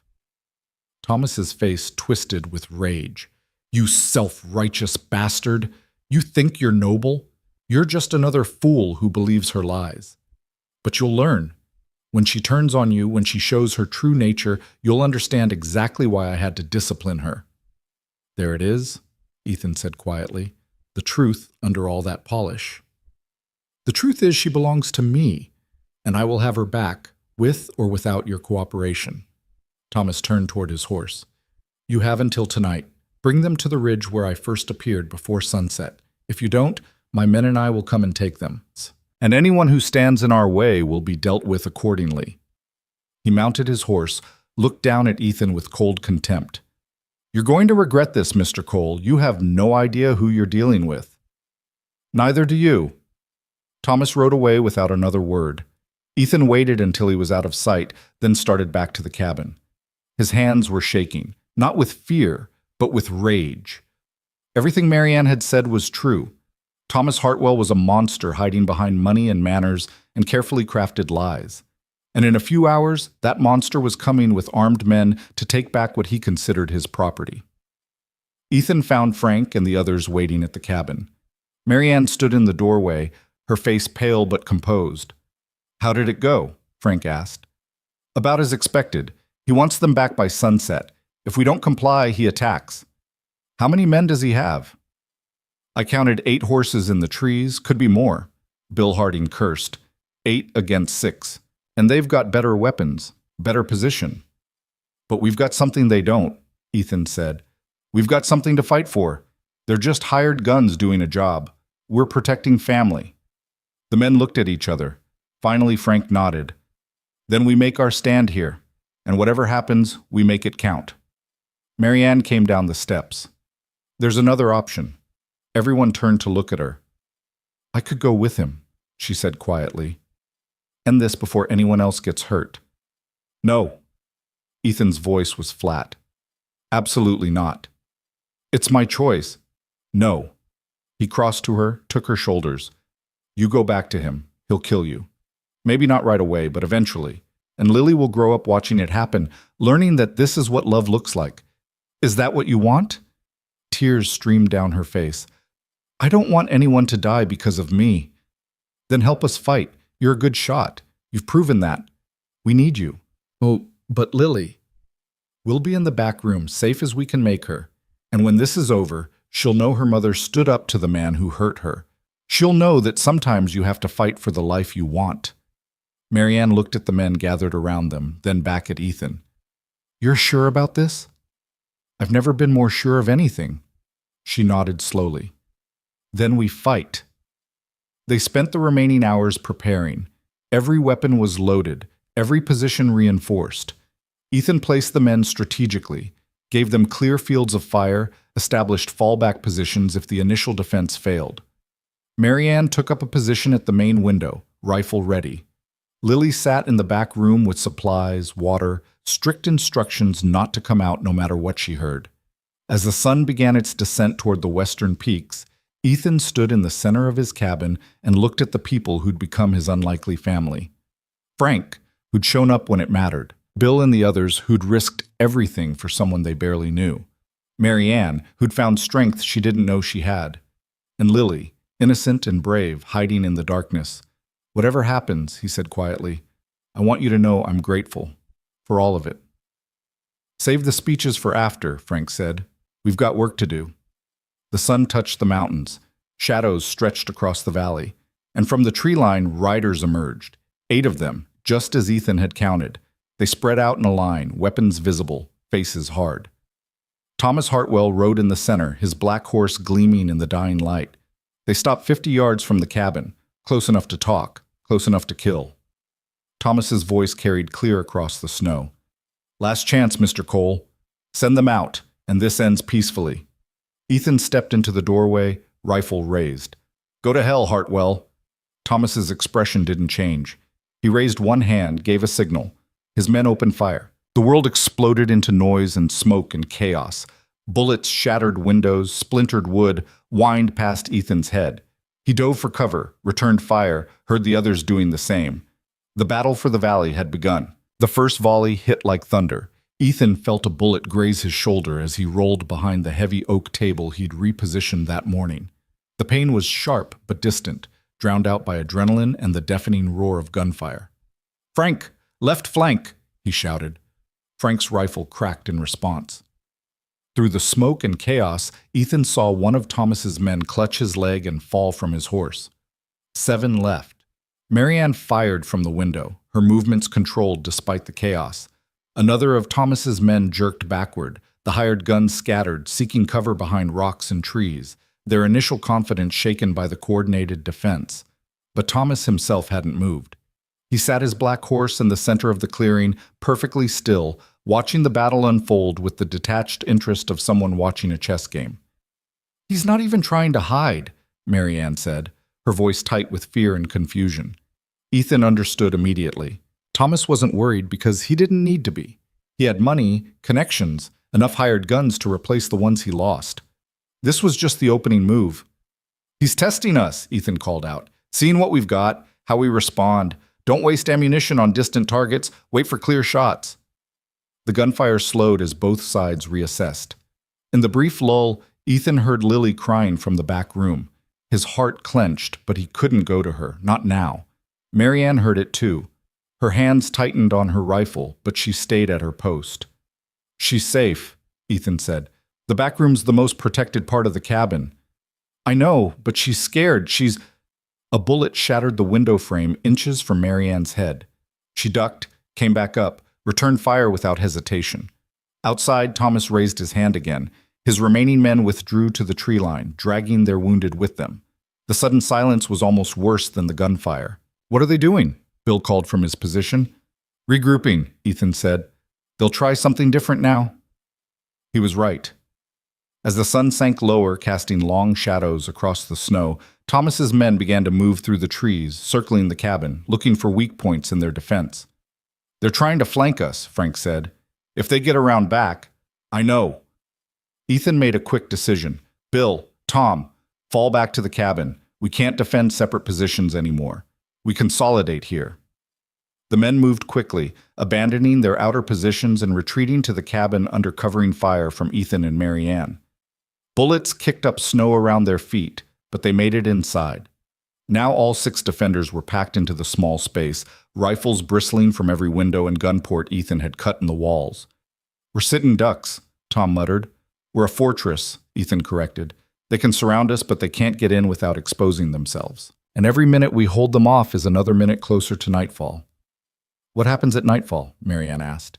"They either have to attack in darkness, which gives us the advantage since we know this ground, or they have to wait until morning. Either way, it buys us time." But Thomas Hartwell wasn't interested in waiting. As the last light faded from the sky, one of his men sprinted from the trees toward the cabin, carrying something that burned bright in the darkness. "Fire!" Frank shouted. They all fired at once, but the runner was fast, zigzagging, making himself a difficult target. He made it within 20 yards of the cabin before Bill's shot caught him in the chest. The man fell, and the burning object, a torch soaked in oil, landed in the snow and sputtered out. But the message was clear. They'd try to burn them out, just like they'd burned the barn. "We need to end this," Marianne said, "before they find a way to get fire to the cabin with Lily inside." Ethan knew she was right. Defense could only last so long. Eventually, Thomas would find a way through their perimeter, or the defenders would run out of ammunition, or someone would make a mistake. They needed to go on offense. "I'm going out there," Ethan said. Every head turned toward him. "That's suicide," Frank said flatly. "Maybe, but it's the only way to end this. Thomas wants a confrontation. He wants to prove he can take what's his, so I'll give him what he wants. Just him and me." "He won't fight fair," Marianne said. "The moment you step outside, his men will kill you." "Not if I have leverage." Ethan looked at her. "Not if he knows that the moment I die, you and Lily disappear, that Frank will get you away from here, and Thomas will never find you again." Understanding dawned in Marianne's eyes. "You're going to offer him a deal." "I'm going to force him into single combat. His pride won't let him refuse. Not in front of his men. And if you lose, then you run. Like we planned." "Ethan, it's the only way, Marianne. We can't hold out forever, and I won't let that man take you back to hell."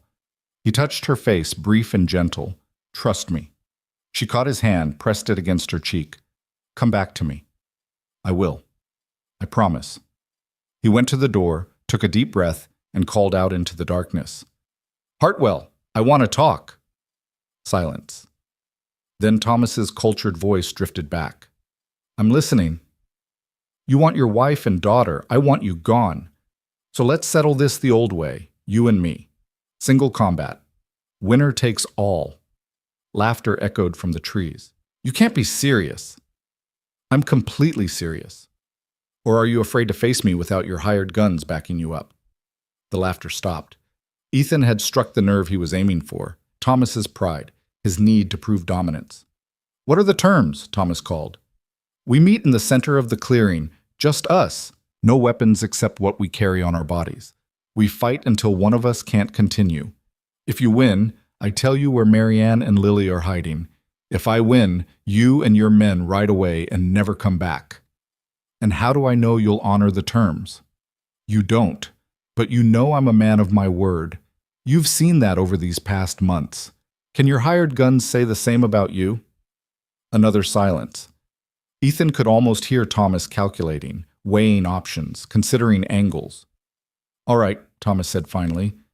"Single combat, but I choose the weapons." "What weapons?" "Knives."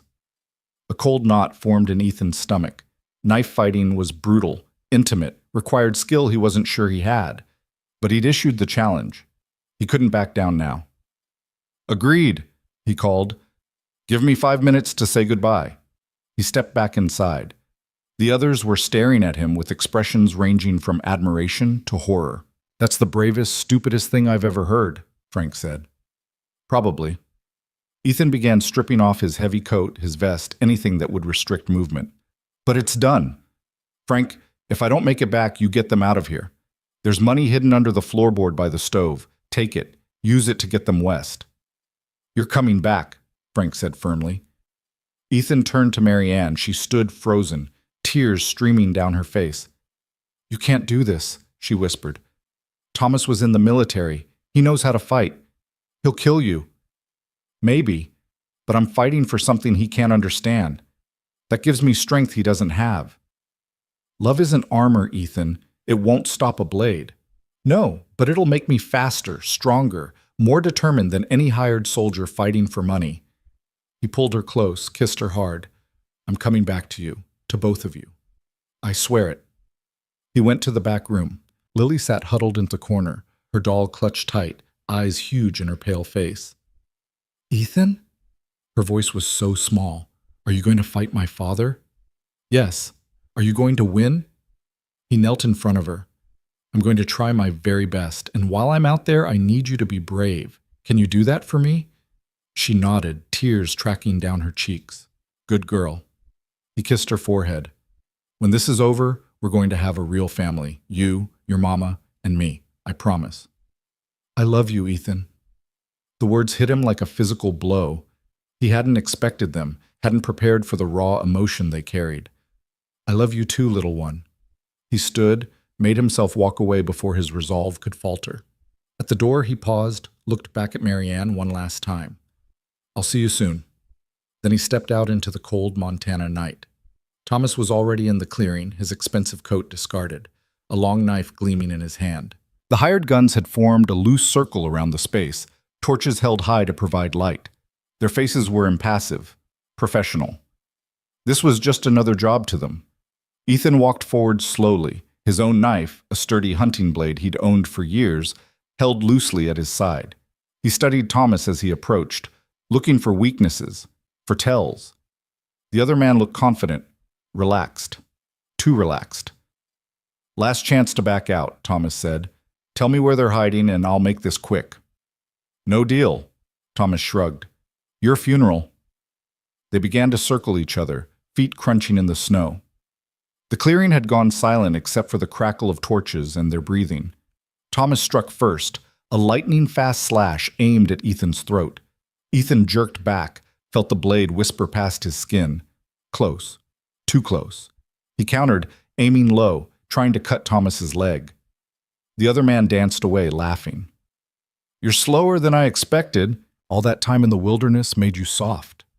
Ethan didn't respond. He was learning Thomas's rhythm, his patterns.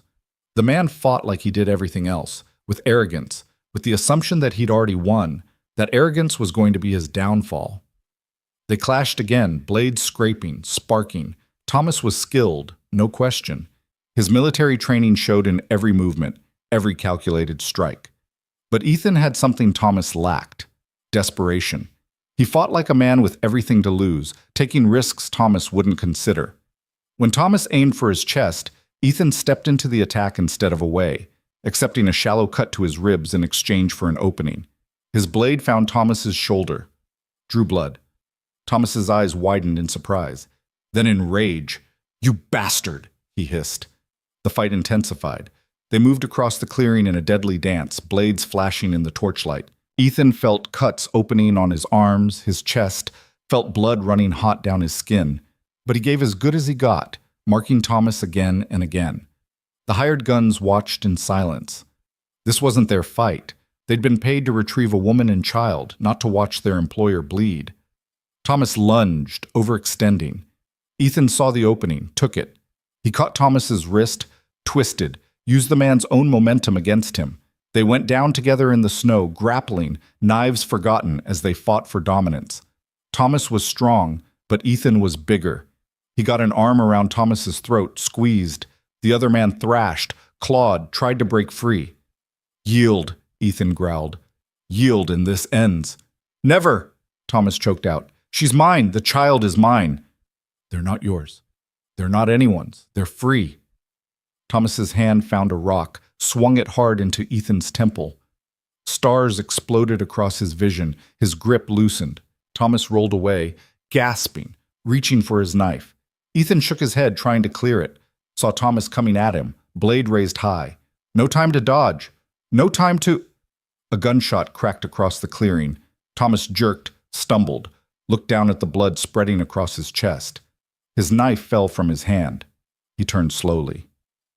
Marianne stood at the edge of the clearing, rifle raised, her face carved from stone. I told you to stay inside, Ethan said weakly, and I told you I wouldn't let him take you from us. She kept the rifle trained on Thomas as he sank to his knees. "It's over, Thomas. You lost." Thomas laughed, blood bubbling from his lips.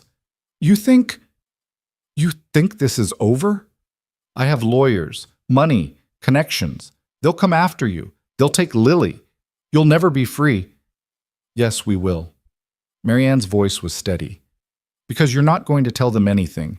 You're going to disappear into these mountains, and no one will ever know what happened to you." You can't." Thomas's eyes were going glassy. "Lily is my daughter, my blood. Lily is her own person, and she deserves better than you." Thomas tried to say something else, but the words wouldn't come. He swayed, fell forward into the snow, and went still. The clearing fell silent. One of the hired guns stepped forward. "Ma'am, we were paid to retrieve you and the child. Mr. Hartwell is dead. That means our contract is void." "Then leave," Marianne said. "All of you, leave and forget you were ever here." The men looked at each other. Finally, the spokesman nodded. "Yes, ma'am. But for what it's worth, he had it coming." They gathered their wounded, mounted their horses, and rode away into the darkness. Within minutes, it was as if they'd never been there at all. Ethan stood on shaking legs. His vision swam. He'd lost blood, taken hits to the head. But he was alive. They were alive. Marianne ran to him, caught him as he stumbled. "You're hurt." "I'll live." "You promised you'd come back to me." "And I keep my promises." Frank and the others emerged from the cabin. They took in the scene, Thomas's body in the snow, the blood, the evidence of the brutal fight. "We'll take care of this," Frank said quietly. "There's a ravine about 5 miles north, deep. He'll never be found." "I can't ask you to." "You're not asking. We're offering. That man came here to do violence. He got what he deserved." Frank looked at the others. "Any objections?" They all shook their heads. "Then it's settled. We bury him deep, we keep our mouths shut, and as far as anyone knows, Thomas Hartwell never made it to Montana." They worked through the night. Ethan was too injured to help much, but the others managed. Thomas's body was wrapped, loaded onto a horse, taken away. The blood in the snow was covered with fresh powder. The evidence was erased. By dawn, it was as if the battle had never happened, except for the bodies of the 2 hired guns who'd died in the initial assault. For them, they crafted a different story. Men who'd attacked an isolated ranch, been killed in self-defense. The law, when it eventually came, would accept that version. Frontier justice was still justice. In the cabin, Marianne tended Ethan's wounds with gentle hands. The cuts were numerous but mostly shallow. The head wound worried her most. "You might have a concussion," she said, cleaning dried blood from his face. "I've had worse." "When?" "Never." He caught her hand. "Thank you for the shot, for saving my life. You were saving ours. It seemed only fair to return the favor." Lily appeared in the doorway, hesitant. "Is he gone? Is my father really gone?" Marianne pulled her daughter close. "Yes, baby. He's gone. He can't hurt us anymore." "Never?" "Never." Lily looked at Ethan. "Does that mean we can stay? We can really stay here?" Ethan smiled despite the pain. "If your mama wants to. This can be your home for as long as you like." "Forever?" "Forever." Lily's face lit up with a smile that made every injury, every risk, every moment of fear worthwhile. The next weeks passed in a blur of healing and rebuilding. The law came, asked questions, accepted the self-defense story without much scrutiny. Frontier life was hard, and sometimes hard men met hard ends. That was just how it was. Frank and the others helped rebuild the barn, bigger than before, stronger. The community rallied, bringing supplies, labor, support. Word spread about what had happened, and public opinion firmly sided with the woman and child who'd been hunted by a violent man. No one questioned where Thomas Hartwell had gone. And no one cared to look too hard. Spring came early that year, melting the snow and revealing the valley in all its wild beauty. Grass sprouted green, flowers bloomed. The creek ran full and clear. Ethan stood in the doorway of the new barn, watching Marianne hang laundry in the sunshine while Lily played nearby with a new horse, a gentle mare Frank had brought as a gift. She's healing, Marianne said, coming to stand beside him. I can see it in her eyes. The fear is fading. What about you? Are you healing? She considered the question. I think so. It's strange. I spent 7 years afraid, and now I keep waiting for something terrible to happen. But it doesn't. Days just pass, quiet and peaceful, and I have to remind myself this is real. It's real. I know. She leaned against him. And I'm grateful. Every single day, I'm grateful. They stood in comfortable silence, watching Lily brush the mare's mane with intense concentration. You remember what you promised me? Marianne asked. Back when this was all happening, you said when it was over you'd tell me how you felt. I remember. It's over now, so tell me.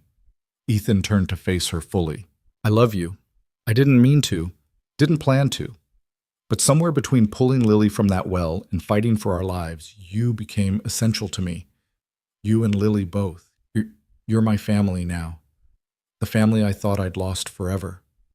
Tears welled in Marianne's eyes. You too, and I want to build a life with you, a real life. Not running, not hiding, just living. Then that's what we'll do. He kissed her, soft and gentle, a promise of all the days to come. Lily's voice interrupted them. Are you going to get married? They broke apart, laughing. Have you been eavesdropping? Marianne asked. Maybe. Lily grinned, completely unrepentant. But are you? Because I think you should. Ethan knelt down to her level. Would you like that? If your mama and I got married? Yes! Then you'd really be my father, not just someone who protects us. My real father. I'd be honored to be your real father, Lily. Then you should ask Mama properly. That's what they do in the stories. Marianne laughed, a sound of pure joy. She's got a point. Ethan stood, took Marianne's hands in his. Marianne Hartwell, would you do me the honor of becoming my wife, of building this life with me, of letting me love you and Lily for as long as we all shall live? Yes, she whispered. Yes, absolutely yes. They were married in June, in the valley with the mountains watching. Frank served as witness, along with half the population of Birch Creek. Lily wore a new dress and stood beside her mother, beaming with pride. Mrs. Patterson had tears in her eyes as she watched the ceremony. I never thought I'd see Ethan Cole smile again, she told Frank, let alone marry and take on a ready-made family.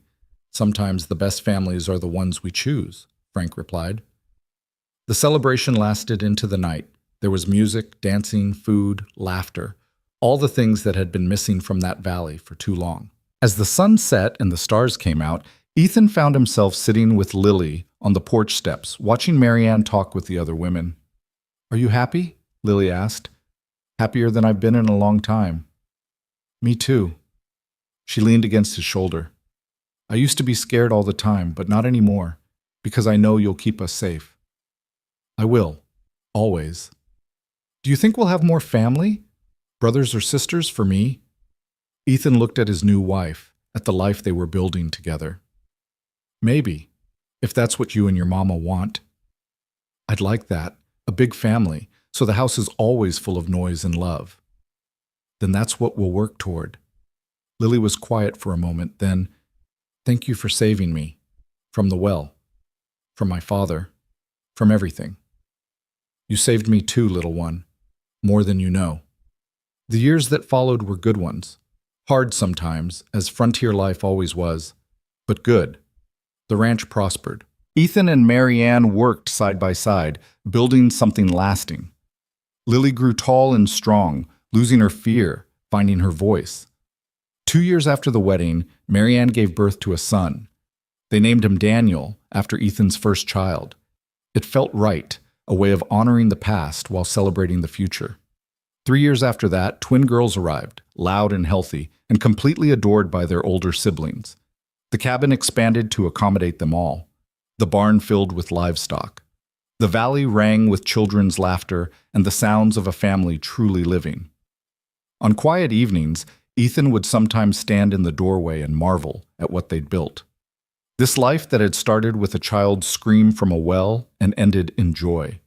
Marianne would find him there, wrap her arms around him, rest her head against his back. "What are you thinking about?" she'd ask. "How lucky I am. How close I came to missing all of this." "But you didn't miss it. You chose it. You fought for it. We fought for it. Yes, we did." And that was the truth of it. What they had wasn't given. It was earned through courage and sacrifice and the simple, stubborn refusal to let fear win. Lily grew up strong and confident, eventually becoming a teacher in Birch Creek. She married a kind man who loved her fierce spirit, who never once raised his voice or his hand in anger. She had children of her own, and they called Ethan grandfather. On Lily's wedding day, as Ethan walked her down the aisle, she whispered, "You kept your promise. You gave us a family." "We all kept our promises," he replied. "We all chose each other." Daniel grew tall and serious, with his father's quiet strength and his mother's sharp mind. The twins were wild things, constantly getting into trouble and charming their way back out. The house was never quiet, never peaceful, and Ethan wouldn't have had it any other way. Years later, when his hair had gone silver and his hands had grown rough from a lifetime of work, Ethan sat on the porch with Marianne and watched the sunset paint the mountains gold and rose. "Do you ever regret it?" Marianne asked. "Taking us in, fighting for us, all of it?" "Not for a single second." "Even when the twins put that frog in your boot?" He laughed. "Especially not then." She took his hand, their fingers intertwining naturally after decades of practice. "I never thanked you properly, for giving me my life back, for giving Lily a childhood, for being the man you are. You thank me every day, just by being here, by choosing to stay. Where else would I be?" "Anywhere. You're free now. You could go anywhere, do anything." "I choose here. I choose you. I'll always choose you." As darkness fell and the stars emerged, their children's children played in the yard, safe, loved, free. The sound of their laughter carried on the wind, a testament to everything that had been fought for and won. Inside the house, the old, well-worn doll still sat on a shelf in what had been Lily's room, a reminder of the little girl who'd fallen into darkness and been pulled into light, who'd told a grieving man he needed a wife and she needed a father, and had been brave enough to believe it could be true. The valley settled into peaceful night, the mountains stood watch, and in the warm glow of lamplight, a family gathered together, not bound by blood alone, but by choice, by love, by the fierce determination to protect what mattered most. They had been broken people once, scattered and afraid, but together they had built something whole. And it was enough. It was more than enough. It was everything.